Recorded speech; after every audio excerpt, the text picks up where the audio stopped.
माने pre matric scholarship प्रथम रु दशम श्रेणी पर्यंत पिला छात्र माने पाउतिले 10,500 टंका आज मु घोषणा करुच्ची से पाइबे 10,500 जगार 16,000 टंका से पाइबे। से बड़ी भाव में छात्री माने जो माने 11,000 टंका पाउतिले से एणिकी पाइबे आज लागू हब 17,000 टंका।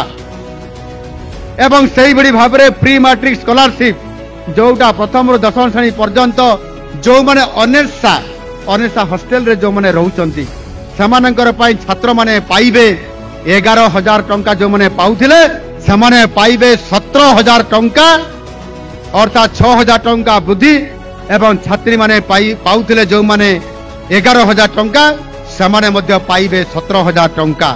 ये सुविधा समान को आज ठारू घोषणा करागला एई मंचरू सारा ओडिशार छात्र छात्री माने पाइबे।